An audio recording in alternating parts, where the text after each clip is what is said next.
এই লেবুটার নাম হলো ডেকোপন। এটা একটা জাপানের সব থেকে দামি লেবু, ডেকোপন। এই গাছটার বয়স আজ 2-3 বছর। তা প্রতি বছরে মিনিমাম 30 থেকে 40টা করে লেবু হয়। আর এটা হলো সেই মিয়াজাকি আম, এ হলো মিয়াজাকি। আর এইটা আমার ব্যানানা ম্যাঙ্গো। আমার কাছে এইবার এই 2বার ব্যানানা ম্যাঙ্গো হলো।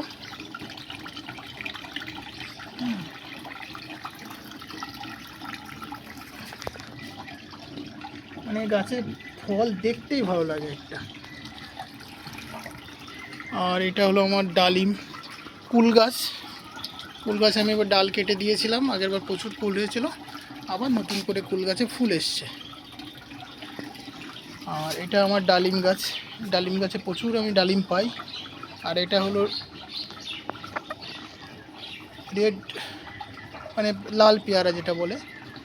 হ্যাঁ, আর এই আরেকটা কুল গাছ। আর এটা হলো আমার আমড়া। এই আমড়া গাছটা আমার সবচেয়ে লাকি, মানে এ কোনো সময় মিস যায় না এই আমড়া গাছে। এই সারাক্ষণ, সারা বছর আর সারাক্ষণ আমরা থাকি। আর এই আমটা দেখতে পাচ্ছ, এই আমটা হলো আমার রেড আইভরি।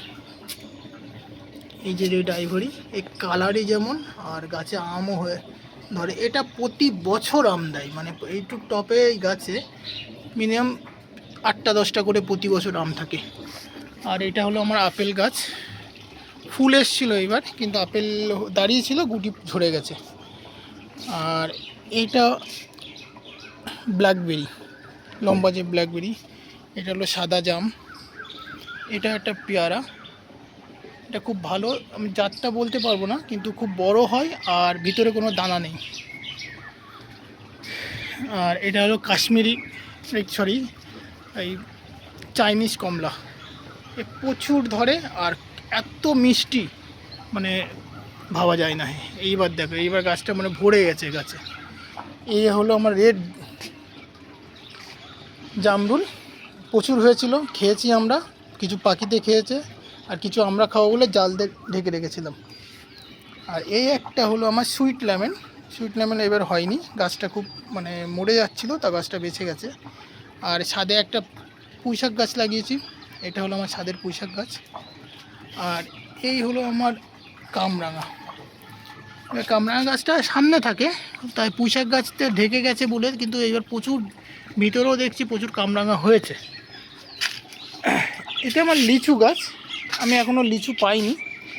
আর এই লেবুটা আমি এনেছিলাম ফ্লিপকার্ট থেকে, কিন্তু যে বছর এনেছি সে বছরে 2টো লেবু হয়েছিল, তার পরের বছর প্রচুর হয়েছিল, তাই তৃতীয় বছর এবারও লেবু হয়েছে।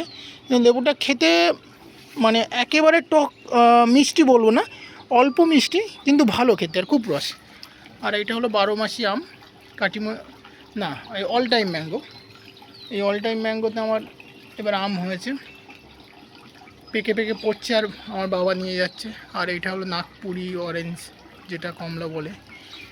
এই একটা আমার মৌসম্বি, এটা আমার এই একটা আমার মৌসম্বি গাছ।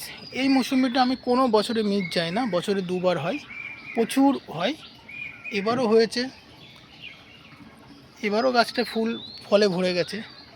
এটা হলো অল টাইম ম্যাঙ্গো। আজকে একটা ম্যাঙ্গো পেরে নিয়ে গেছি আমি, পুরো পেকে হলুদ হয়ে গেছিলো। আবার আমার গাছে মুকুলে আম চলে এসছে, গাছে নতুন করে আবার মুকুল আসছে, চারিদিকে মুকুলে বোঝায়। আর এই একটা আমার ডালিম গাছ, 12 মাস হতে থাকে, এ খুব লাকি ডালিম। আর এইটা হলো আমার কদবেল, 2 বছর পরে এইবার আমার প্রথম কদবেল এসছে। আর এইটা হলো সে KG10 জাম যেটা বলে, এবার আমার প্রচুর জাম ফলন হয়েছে। দেখা যাক, পাখিতে তো খাবেই, তাছাড়া আমরাও কিছু খাবো, পাখি কিছু খাবে। আর এইটা আমার সবেদা গাছ। সবেদা গাছ 3-4টে ছিল, কিছু সবেদা গাছ আমি জমিতে লাগিয়ে দিয়েছি, আর 2টো রেখেছিলাম, একটা মরে যাচ্ছিল, কিন্তু সেটাও বেঁচে গেছে। আর এই একটা সবেদা আছে, এ প্রচুর লম্বা লম্বা হয়, সে ল্যাংচা সবেদা, এটা হলো সে ল্যাংচা সবেদা। আর একটা সবেদা গাছ আমি দেখাচ্ছি, এটা মরে যাচ্ছিল, কিন্তু আমি কেটে দিয়েছি, কাটার পরে আবার নতুন করে দেখি এই পালসি সেরেছে। দেখা যাক এই সবেদা গাছটা আবার ঠিক হয় কি না। আর এই একটা পুঁইশাক, এখানে ছোটো চারা হয়েছিল, আমি পোতার পরে এখানে ভালোভাবে পুঁইশাকটা হয়ে গেছে। আমরা একবার পুঁইশাক খেয়েছি, আবার খাবো। এই টোটাল হলো আমার ছাদ বাগান, এই হলো আমার ছাদ বাগান। সবথেকে আমার ভালো লাগে এই আম, এই সেই মিয়াজাকি। এবার 5টা মিয়াজাকি হয়েছে।